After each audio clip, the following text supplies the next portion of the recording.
तो दोस्तों आज हो गया 11 मार्च 2023। यूपी में देश दुनिया की सभी ताज़ा बड़ी खबरें लेकर आए सिर्फ आपके लिए। चलिए खबर शुरू करते हैं। उससे पहले चैनल को सब्सक्राइब ना किया और चैनल को सब्सक्राइब कर दें, लाइक कर दें, शेयर कर दें ताकि इसी तरह खबर आप हर रोज देख सकें। चलिए शुरू करते हैं आज की पहली बड़ी खबर। तेलंगाना के मुख्यमंत्री के चंद्रशेखर राव ने कहा है कि उनकी बेटी कविता को शनिवार को ईडी गिरफ्तार कर सकता है। आपको बता दें कि दिल्ली शराब घोटाला मामले में कविता का नाम भी आया है। शुक्रवार शाम बीआरएस के वरिष्ठ नेताओं की एक बैठक के दौरान मुख्यमंत्री ने कहा कि उनकी बेटी शनिवार को एजेंसी के समक्ष बयान दर्ज कराने जा रही है। उन्होंने कहा कि इसी दौरान उन्हें ईडी द्वारा हिरासत में लिया जा सकता है। मीडिया रिपोर्ट के मुताबिक केसीआर ने बैठक में कहा कि केंद्र में भाजपा के नेतृत्व वाली सरकार कविता को गिरफ्तार करके बीआरएस को डराने की कोशिश कर रही है। उन्होंने पार्टी नेताओं को आश्वासन दिया है कि पीछे हटने का कोई सवाल ही नहीं है।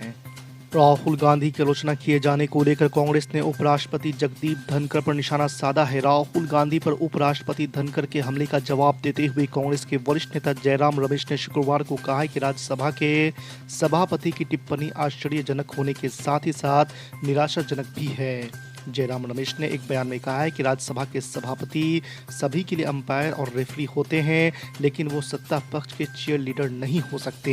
लोकसभा चुनाव में अभी 1.25 साल का ही वक्त बचा है और सभी दलों ने तैयारियां तेज कर दी है। आपको बता दें कि इस बीच सपा ने संकेत दिए हैं कि वो 2022 के ही फॉर्मूले पर चुनाव में उतरेगी, यानी समाजवादी पार्टी इस बार भी बसपा और कांग्रेस से गठबंधन नहीं करेगी। आपको बता दें कि सपा ने 2019 के आम चुनाव में बसपा के साथ मिलकर चुनाव लड़ा था और 5 सीटों पर जीत हासिल की थी। भारतीय जनता पार्टी के राष्ट्रीय अध्यक्ष जेपी नड्डा ने आगामी कर्नाटक विधानसभा चुनाव के मद्देनजर शुक्रवार को मुख्यमंत्री बसवराज बोम्मई के नेतृत्व में प्रदेश चुनाव अभियान समिति का गठन किया है। पार्टी ने चुनाव प्रबंधन समिति की अध्यक्षता केंद्रीय मंत्री शोभा करंदलाजे को सौंपी है। वहीं मुख्यमंत्री उम्मीदवार को लेकर अभी भी सस्पेंस जारी है। भगवा पार्टी अपने पुराने दिग्गज बीएस येदियुरप्पा के चेहरे को आगे कर कर्नाटक की चुनावी लड़ाई में उतरना चाहती है। आपको बता दें कि प्रधानमंत्री नरेंद्र मोदी ने अपने हाल के कर्नाटक दौरे के दौरान इसके संकेत भी दिए थे। योग गुरु बाबा रामदेव ने कहा कि कुछ लोगों की फितरत है, वो खाते हिंदुस्तान का है लेकिन गीत दूसरे देशों के गाते हैं। ऐसा करके ये लोग देश के अंदर अपने प्रति अस्वीकार्यता, घृणा और नफरत का भाव पैदा करते हैं। उन्होंने कहा है कि समझ नहीं आता कि जिन लोगों को भारत के लोगों से वोट लेकर नेता बनना है, वो लोग ऐसा कैसे करते हैं।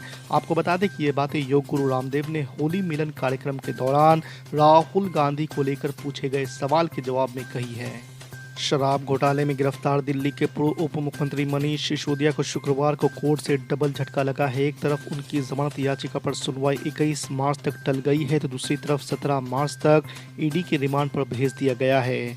ईडी ने उन्हें राउज एवेन्यू कोर्ट में पेश किया और 10 दिन की रिमांड मांगी। 1 घंटे से अधिक समय तक दोनों पक्षों की दलीलों को सुनने के बाद कोर्ट ने सिसोदिया को 7 दिन की रिमांड पर भेज दिया है। तमिलनाडु में उत्तर भारतीयों पर हिंसा को लेकर अफवाह फैलाने के आरोप में तमिलनाडु पुलिस ने मनीष कश्यप पर कार्रवाई करने की चेतावनी दी है। इस चेतावनी के बाद मनीष कश्यप के समर्थन में कई लोग आए हैं। इनमें अब दिल्ली के भारतीय जनता पार्टी के नेता कपिल मिश्रा भी शामिल हो गए हैं। कपिल मिश्रा ने ट्वीट कर कश्यप का समर्थन किया और भक्त प्रहलाद से तुलना की। बिहार के सीमांचल में 2024 लोकसभा चुनाव को लेकर राजनीतिक सरगर्मियां तेज हो गई है। आपको बता दें कि पिछले महीने महागठबंधन के नेता मुख्यमंत्री नीतीश कुमार और उप मुख्यमंत्री तेजस्वी यादव की महारैली और पूर्णिया में जनसभा के बाद अब ऑल इंडिया मजलिस इत्तेहादुल मुस्लिमीन के चीफ असदुद्दीन ओवैसी सीमांचल का 2 दिवसीय दौरा करेंगे।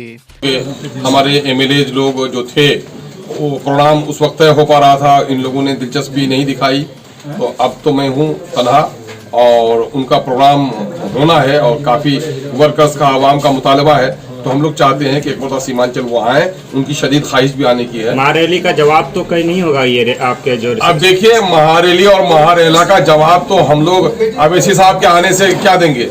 यहाँ की जनता ही दे चुकी है कि महारैली में लोग उम्मीद गए थे महा आशाओं के साथ और वहां से लौटे हैं महानिराशा के साथ। तो जनता ने खुद ही उनको जवाब दे दिया है कि तुमने बुलाया था कि ये उम्मीद थी कि शायद सीमांचल के मसले के पर कोई बात करोगे, लेकिन फिर वही बीजेपी का खौफ और फिर तुम्हारे झोले में वोट, वही पुराना कारोबार, इसलिए जनता दे चुकी है, उसका जवाब नहीं। हमारा तो असल मसला है कि हम सीमांचल की बेबसी और लाचारी के खिलाफ लड़ते हैं, सीमांचल के अधिकार और हक की लड़ाई लड़ते हैं।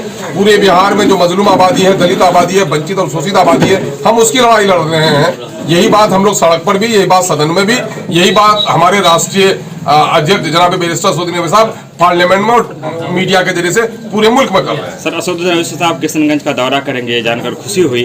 क्या आप किशनगंज वासियों को, सीमांचल वासियों को सौगात भी देकर जाएंगे?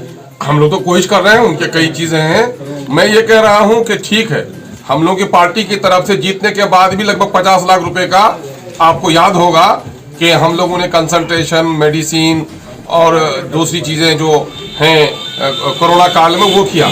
आप लोग ये कभी सवाल पूछे कि राजद के लोग खबर भी पूछने आए, कांग्रेस के लोग खबर भी पूछने आए, जो बरसर-ए-इख्तियार पार्टी रही उसने सीमांचल के बेरोजगार जो लौट के आए उनकी खबर भी पूछी।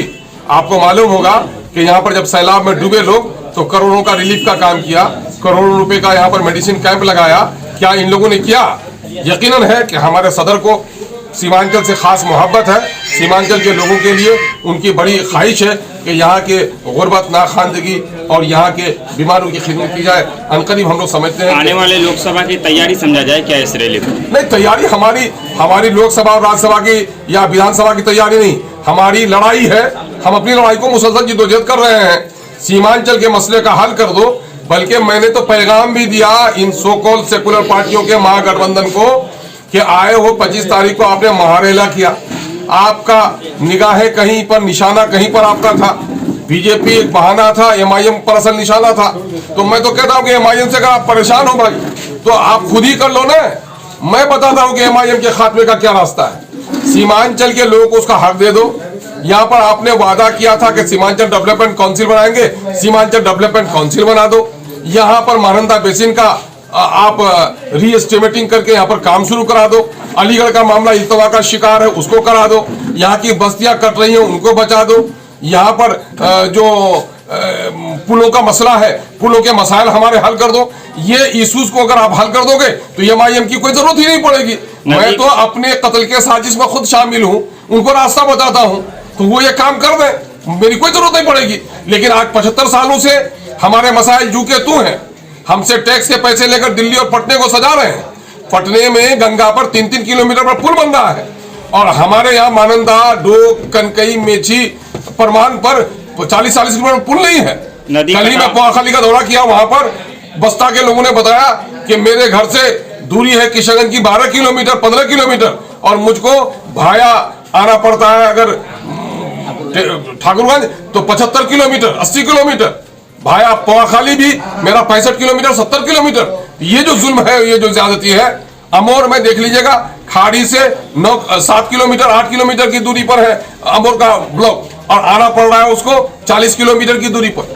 किशनगंज की दूरी अगर बन जाए मानंदा पर ब्रिज तो 20 किलोमीटर पर किशनगंज पहुंच जाएंगे। उनको आना पड़ा 60 किलोमीटर आना पड़ रहा है। मटियारी का हाल देख लीजिए, निसंदरा का हाल देख लीजिए। तो ये सारा मसाइल जो है, मसाइल तो मुंह खोले पड़े हुए हैं। सीमांचल से ज्यादा कहीं पलायन नहीं है, सीमांचल से ज्यादा ह्यूमन ट्रैफिकिंग कहीं नहीं हो रही है। सीमांचल में नाखानदगी की वजह से हमारे बच्चे नशे का शिकार हो रहे हैं, है ना, बेटियां बाजारों में बिक रही हैं। इससे ज्यादा शर्मिंदगी की कोई बात है क्या हमारे लिए?